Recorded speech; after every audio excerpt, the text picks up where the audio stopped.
po jako akawuwo.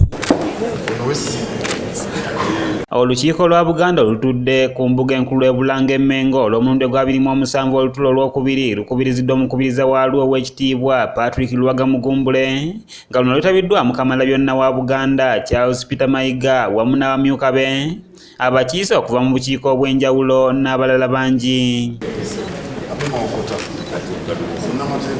Olukiiko luno lutandise n'okulayiza abakiise abajja abami b'amasaza 10 abalondeddwa Ssaabasajja Kabaka gye buvuddeko, era nga bano olumaze okulayira bakwasiddwa amateeka gafuga olukiiko luno, ng'omukolo guno gukoleddwa Ssaabawolereza wa Buganda ow'ekitiibwa Christopher Bwanika. Nja kuva omuwulize eri Ssaabasajja Kabaka era nja kugondera ebiragiro bye byonna Katonda nga ye mulezi wange. Omukolo guno bwe guwedde wazzeewo okwogera okw'enjawulo okuva eri Kamalabyonna wa Buganda Charles Peter Mayiga ku nsonga enkulu eziri mu Buganda wamu n'eri eggwanga, ng'era mu zino Katikkiro w'atangaaliza ku nsimbi obukadde 300 omukulembeze w'eggwanga ze yawa Obwakabaka mu kudduukirira okuzzaawo amasiro g'e Kasubi. Bayafulumiza ekiwandiiko ku nsimbi ezisaasaaniddwa ku masiro okuva 2 z'enjogera ya 2013 Lagana okukola omulimu guno okutuwa kati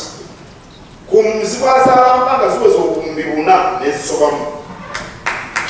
Amasiro nga kigajja gakwate na bambulawo omuliro gasaanyaawo gavumenti yawa Obwakabaka bwa Buganda obuwumbi 2 era Pulezidenti Museveni yazikwasa Katikkiro John Baptist Walusimbi era gavumenti yeemu neyeeyama okubaako omutemwa gw'ensimbi gweneeyongera Obwakabaka kukuzzaawo amasiro g'e Kasubi gano. Baakwasa ekitiibwa Walusimbi obuwumbi 2 bwe tunalaga ensaasaanya nti bajja kutwongera sente okolobaako obuwumbi 2 zino ebisatu zezazze lwaki batuwanga kantu gye buvuddeko Buganda bwe bwali bujjukira obulamu bwa Ssekabaka Muteesa ow'okubiri ku musomo ogwategekebwa ku Sheraton Hotel mu Kampala. Pulezidenti Museveni yakwasa Katikkiro Charles Peter Mayiga cheeke ya bukadde 3 ng'ogumu ku mutemwa gavumenti gwe yeeyama. Omukulembeze w'eggwanga ku lunaku luno lwe lumu yasuubiza okuddiza Obwakabaka bwa Buganda emmotoka ya Ssekabaka Muteesa ow'okubiri y'ekika kya Rolls Royce oluvannyuma lw'okutuula ne kabinenti ye ne bakkiriziganya, wabula wano Katikkiro atangazizza ku nsonga eno bw'ati era n'ategeeza nga wakyaliwo emmotoka endala 3 ez'ekika ky'ekimu mu kiseera kino Obwakabaka bwa Buganda nga tebumanyi mayitire gaazo. Era bwe twali mu musomo gwo Pulezidenti yalangira ne Rolls Royce Muteesa mwe yatambuliranga nga Pulezidenti kabineti yasalawo etukwasibwe. Asabye ekitiibwa Kyewalabye Male yakolagana n'aba gavumenti yawakati enveeyo. Kyokka Rolls Royce endala 3 tetunnamanya gye zaagenda. N'ebbentule y'akabejja oba kale Namasole. Mu lukiiko lwe lumwera Katikkiro mwalabulidde abantu abo bonna abakozesa olukujjukujju nga baagala okunyaga ettaka ly'ennono wamu n'erya Ssaabawolereza wa Buganda erisangibwa e Kakeeka okulina n'ettendekero lya Kabaka erya Buganda Royal Institute kyagamba nti bano tagenda kubattira wadde ku liiso. Oyinza okukiteebereza ekyo ettaka ly'omulamuzi obeera kutya n'ekibanja kale gwendiro yakaneme bigenda amataka gayinza okumukwata kubanga biri mu kkooti naye nja kubamanyisa na buli kintu kyendina bwe kiraba kuba kasubira akacupa k'amazzi gakabaka. Gavumenti ng'eyita mu kakiiko kayaako ebyokulondeefu by'okukunga abantu bayo okukebera enkalala z'abalonzi era wano Katikkiro agaseeko eddoboozi lye n'akunga abantu bonna mu Buganda wamu n'eggwanga okutwaliza wamu okwongera okuwagira enteekateeka eno wamu n'okufaayo ennyo okufuna endagamuntu. Asaawo oyinza okufuna obuzibu ne bakugoba emulago nga bakusabye endagamuntu oba omuvubuka ng'agenda Makerere ne bamugaana okuyingirayo nga talina ndagamuntu. Ab'ebinyolo bonna mubagambe bafune endagamuntu. Ku nsonga eno era tawagidde kirowoozo ky'akakiiko k'ebyokulonda kikagala okuleetawo okulondesa abantu abatalina ndagamuntu. Ekyo saakitegedde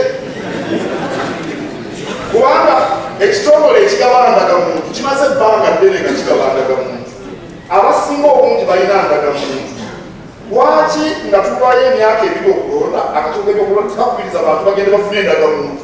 Ow'omu mbuga yennyamidde olw'ebikolwa eby'okukabasanya abayizi mu masomero ag'enjawulo bw'atyo n'asaba bekikwatako mu ggwanga okulwanyisa ebikolwa bino wamu n'ababikola okuvunaanibwa. Okubakabawaza tubasaba mu biwanise temubazibiikiriza mubaweeyo bakwangavulwe. Omukuumaddamula avumiridde ebikolwa eby'okutwalira amateeka mu ngalo wamu n'okuvumagananga ku mitimbagano egy'enjawulo era nga bino bikolebwa okusinga abavubuka. Mukamulekerawo okutwalira amateeka mu ngalo. Bajja kutta abantu bammwe nammwe nga bwe mutta abalala. Tulekeraawo okukolera eggwanga. Kooti zirimu obunafu, poliisi zirina obunafu, naye tera tuzeeyambise. Mu lukiiko lwe lumu mubaddemu n'okubaganya ebirowoozo ku kiragiro kya Ssaabasajja Kabaka okuwandiisa abayima mu bika eby'enjawulo, enteekateeka ey'okuteekawo enkiiko z'abayima mu bika wamu n'ensonga endala nnyingi. Ettaka ly'ebika eririwo lirina okubaawo ku bulungi bw'ekika kyonna, bw'efugibwa abakulu b'ebika okukola emirimu gy'ekika obulungi bw'ekika kyonna.